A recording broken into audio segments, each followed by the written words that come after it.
Though he is most well known for his warnings of doom and elegies of mourning, the so-called weeping prophet Jeremiah also penned the text which tells the tale of our greatest age, an age of kings and thriving cities, an age of power and priests and freedom and streets filled with hope and happiness and calm. And in that text, Sefer Melachim, Jeremiah depicts the consummate intelligence of our wisest king. V'yiten Elokim chokhmah l'shlomo. God gave wisdom to Solomon. He says, Tfunah harbeh ma'od, abundant understanding and emotional grasp as vast as the sands by the sea. He goes on to say that his wisdom outshone the Kedemites and Egyptians. V'yechkam mikol ha'adam. He was sharper than any man. V'adaber, and he spoke, composed shloshet elafim mashal, 3,000 poems.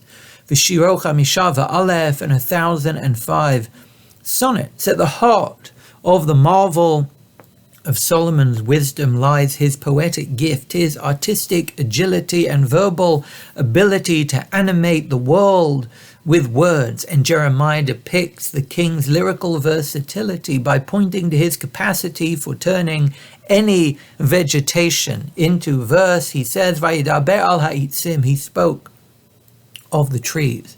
Min ha'erez vi'ad ha'azov, from the cedars of Lebanon to the creeping hyssop, and specifying that Solomon could speak about anything from cedars to hyssop, from trees to weeds, echoes a rhetorical strategy for intimating an all-encompassing inclusivity, going from large to small, from massive to minuscule, from the titanic to the tiny, implies a grand, sweeping, comprehensive scope and range. It is the same oratorical device used by Moshe to advise Egypt against keeping our people from their freedom. In the moments before the final plague, he describes the scale of impending death. Umet kol bachar be'eretz Mitzrayim, every firstborn in Egypt will die. Mibechar Paro, from the firstborn of Pharaoh, ad bachar shivcha, to the firstborn of the farm girl. Moshe is warning that by morning no family will escape the fate of this devastating plague. It will invade every home, no matter how moneyed its owners may be. From the palaces to the back alleys, from the princes to the paupers, a spirit of morbidity will leave its mark. And conversely, just 2 sentences later, Moshe speaks again in the same way, intimating the comprehensiveness of the protection that our people would receive, saying that the hounds of Egypt will sit in silence as lines of defiant slaves file past and depart their land. L'chol b'nei Yisrael, to the whole Jewish people, lo yecharatz kelev l'shano, no dog shall snarl. L'mei'ish v'ad behema, from human to beast. And this rhetorical technique to denote comprehensiveness by emphasizing the sweep of a field has been harnessed by some of the greatest speakers in history, including in a speech that we read this morning, standing at the bank of the Jordan, speaking to the entire people. Moshe catalogues all those who are present. Roshechem, Shiftechem, Ziknechem, V'shotrechem, Tabchem, Noshechem, V'geracha, heads and elders and officers, children and women and foreigners. And then to cement the comprehensiveness of the assembly, he says, Mechotev Eitzecha ad Shoev Meimecha, from the woodcutters to the water drawers. And this is our question.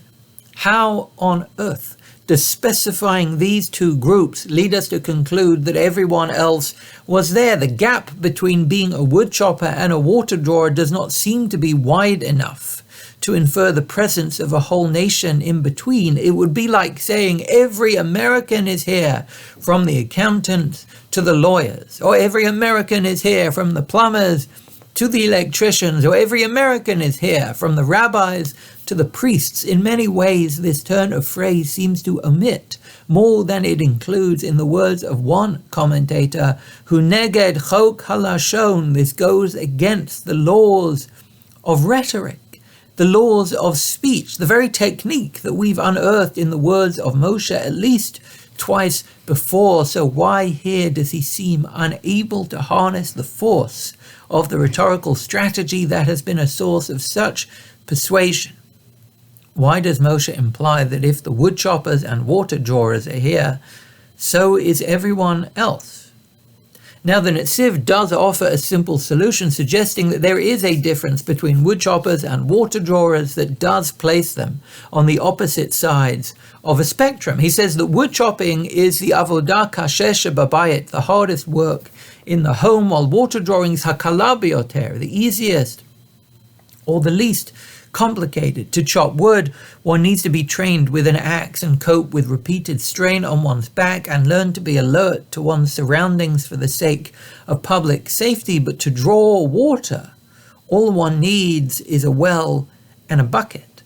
So for the Netziv, Moshe is speaking to the people and insisting that our tradition's moral vision includes every person willing to work no matter their skill set. As we stood on the precipice of autonomy, of going to war and launching our first national economy, Moshe underscores that Jewish society cares less about skill and more about commitment, less about expertise and more about allegiance to doing what we can to feed and relieve the needs of other people. Every single citizen has a seat at the table, all the way from the trained woodchopper to the amateur water drawer, from the mechanical engineer to the mailman. For the Netziv, it is our common devotion, not our work's requisite intelligent quotient, that gives us worth and sustains the nation. But there is one other view that I'd like to share with you this morning, which sees woodchoppers and water drawers not as the extremes on a sliding scale of skill, but as metaphors for mutually exclusive, radically opposed attitudes. Because woodchoppers hew down while water drawers raise up. Woodchoppers cut away while water drawers take in. And read this way, Moshe teaches the nation that to succeed as a people, they'll need to both rid society of evil and foster virtue. It will not be enough to simply imprison the wicked or sift out the illicit or chisel criminality away to thrive and shine. As a light to the nations, we will need to inspire our citizens to live the good life. Without eradicating malice, the weeds of depravity will grow, but without nurturing honesty and integrity and decency and empathy, grace will remain forever below the surface. As Jeremiah himself was instructed by God, lintosh v'lintots v'lahabid v'laharos, to uproot and pull down, to destroy and to rout, but also livnot v'lintoa, to build and to seed the future.